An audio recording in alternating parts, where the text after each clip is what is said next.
Hi guys. Okay, I'm going to apologize on the front end of this video because as I was editing it back, I realized that I forgot my mic. So this is going to sound terrible. The sound quality is going to be terrible. It's going to fade in and fade out. I tried to adjust the volume as best as I could. Just know in advance that the volume does kind of like fade in and out because I forgot my mic. But I was not going to go back and re-record this after I did it. So I apologize for the sound quality, but there is a lot of good information if you can bear with it. So I hope you guys enjoy. Hi guys. Okay, I'm out in the high tunnel. We just watered it, and I've been putzing with the latches to get a better system. Some of the latches I put on were kind of cheap, and even though they held up during the wind, they ultimately broke. Now, how are you going to shut that, sir? I have no idea. You got no. Hold on. Okay, I'm back. Anyway, so I replaced some of the latches on the doors and put in a better system. I still need a couple pieces of hardware here and there because I'm working on like a tethering system to hold the top door back in the wind. But I will say we had some ridiculous wind yesterday. Even this morning it was a little windy, huh? And the high tunnel is perfect. And it's quite cold outside today, actually. It's like in the 30s. It went from 60s to 30s, like that. And it's actually nice and warm in here. But this is the last cold day in the forecast, so I'm pretty excited about that. But on this cold day, the kids and we went on a little field trip.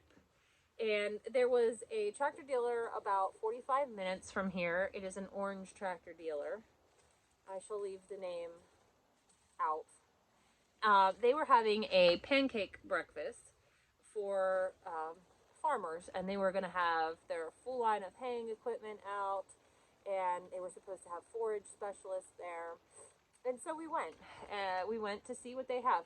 Not that I'm necessarily an orange tractor fan. I've heard good and bad about it. I have some neighbors that have them, and they like them just fine. One orange tractor that I thought I liked pretty well was the Coyote. We went last year. There's a short clip on here where we went and test drove a Coyote last year. I liked it quite a bit, actually. It was on my top of some of the subcompact tractors that we like because we are slowly shopping for a smaller tractor. Something that would be really, really handy around the farm. You know, something that I could use for odds and ends. Maybe raking, maybe mowing, you know, just little things. Actually, a small horsepower tractor could run our square baler. I mean, Cody's H has how many horsepower? 27 horsepower, and it runs our New Holland baler just fine. So, you know, a smaller tractor would be handy and useful around here where you don't always want to be using something big like our 460. So, we went up there, and I don't know whether it's because I'm not your typical farmer, and I'm walking in there with 4 kids, 2 of which are practically grown boys, you know, but, and grown men, but, you know, didn't quite exactly look like the rest of the crowd, I'll put it that way. And so, I don't know whether it was because of that or what it was. They weren't extremely busy. I mean, there was people there, but they weren't extraordinarily busy. We walked around that lot for what must have been 45 minutes on a self-guided tour, and not one salesperson came to try to talk to us about anything. They were supposed to have special financing today and everything. So I was kind of like, okay. And on that note, we did sit in the tractors. We looked at the operators' platforms. You know, we looked at different aspects of the tractor, and we weren't really impressed at all by what we saw. I know this sounds funny, and my eldest son, Caleb, he jokes with me because I was like, well, the cup holder's way back here. There's no place to put my cell phone. And he's like, is that really all that matters to you? And that's not all that matters to me. But if you're going to sit in a tractor for hours, you want to have convenience features. And being somebody of my stature, which is short, and when you're short, you have short arm length, you know, so having a cup holder that's way back here doesn't seem very practical. So right Like, literally, you could stand in this tractor dealership's lot and throw a stone and it would land in a red tractor dealer.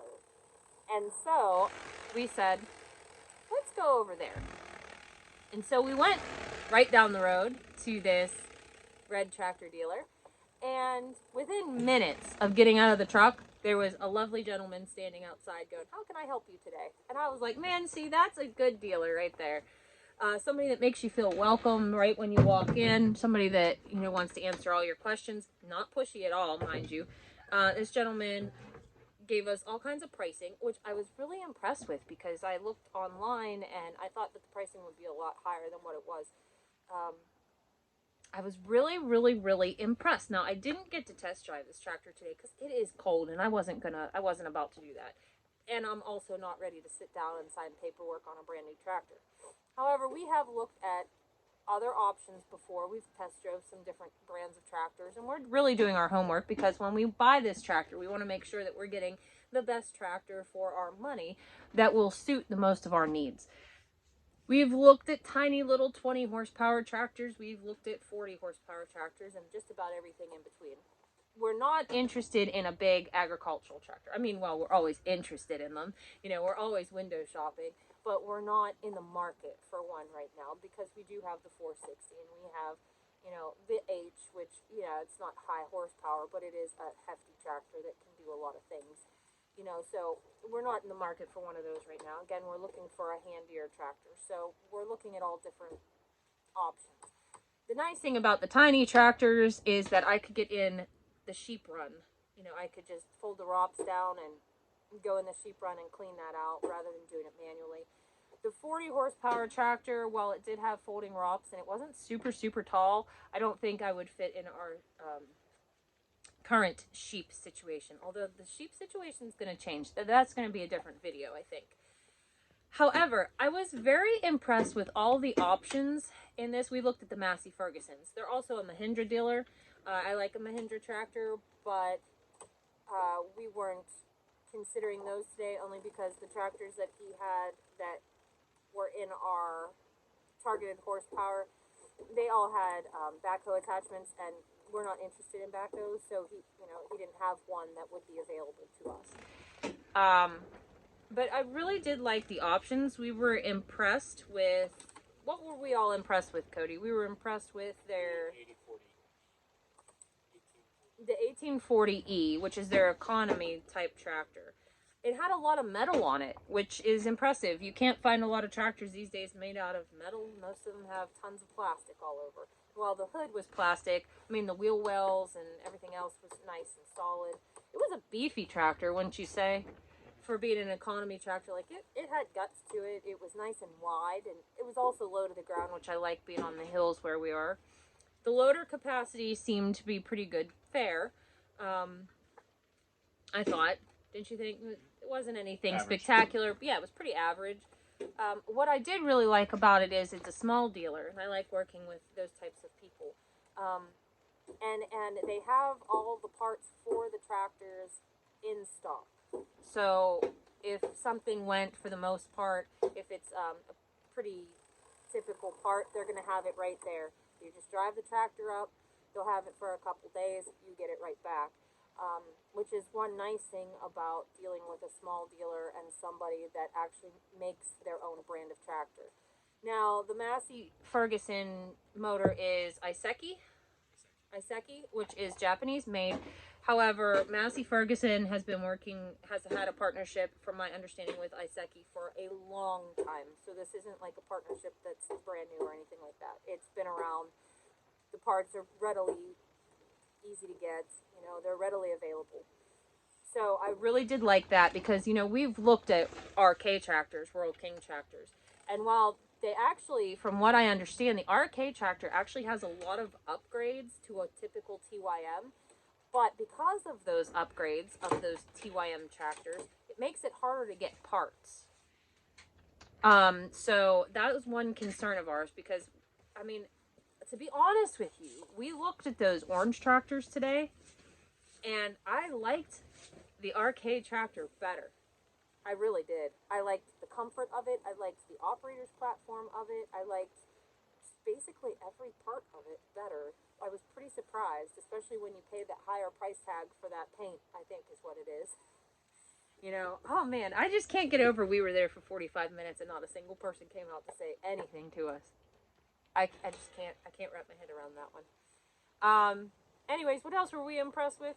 The customer service. And I think that's a lot of it too. I think when you're buying a tractor, a car, anything, the customer service is really important.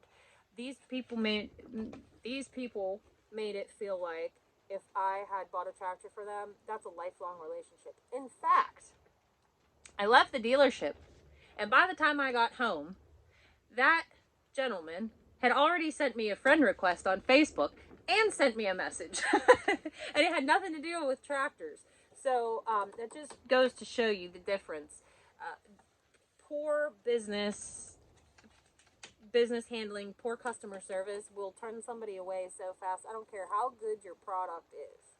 If you have terrible customer service, you're going to have a hard time selling it. I don't care what it is. It could be a block of gold, you know? So yeah, that was our experience today. I am really interested in these. When I go back up to do a test drive, which I hope to do soon, I will bring you guys with me. I've test drove Yanmars and Coyotes, the RKs. Well, Caleb test drove the RK. Which? Did you drive a McCormick or no? No. They didn't have a McCormick that was in my horsepower desirable range. The McCormicks that we saw, there's no cab that compares to a McCormick that we've seen to this point. McCormicks are just a step above, but they're bigger tractors too. We're not looking at getting a 60 horsepower tractor right now. We're looking at 40 and below. So, and whichever one makes more sense. I mean, if I get a tiny little 24 horsepower tractor, which they had a really nice 24 horsepower tractor, and it had the lift capacity of 925 pounds at full pin, which is pretty good for a tiny tractor. And it had a true class category 1 hitch, 3-point hitch, which is also pretty nice in those tiny tractors. You have to watch for that because sometimes those tiny tractors aren't quite a true category 1. But that tiny tractor had the option of a drive-over mower deck, which is about the only way I'm going to get a mower deck on a tractor is if it's a drive-over deck. I know RK sells them, but you have to maneuver them and get them in, and if it's not a drive-over deck, I'm not interested because that's too much fiddling. So it did have the mid-mount PTO. It had the option of a drive-over deck. It had a lot of nice features. I do like that 925 pounds at max pin lift capacity because that's real close to, if not, one of our round bales. Our round bales might be a hair more than that. We could push her to her limits. We'll just throw some counterweights on the back and you're there. We'll put the box plate on there and it's fine. We've got it. So, yeah, that little tractor was pretty nice. So I go back and forth. I don't know whether I want the little one that I can access the sheep pen or something a little bit bigger that I can drag my rake with and do a little mowing with. I don't know. You guys can leave your input down below. And also leave down below what your favorite tractors are. Anything that you think I should check into. We're just trying to do our due diligence. We're not trying to hastily make any decisions. We don't do anything fast around here. If you've been around for a minute, you would know that. So let me know down below your favorite tractors. Let me know what you think I should look into. And if you have something that I haven't mentioned as far as a selling point of a tractor or something that I should consider before buying, leave that down below too because I appreciate all the feedback. But yeah, so this was our field trip for the day. It started out with orange tractors and it turned into red tractors. So I hope you guys enjoyed this video, and we will see you in the next one. Bye!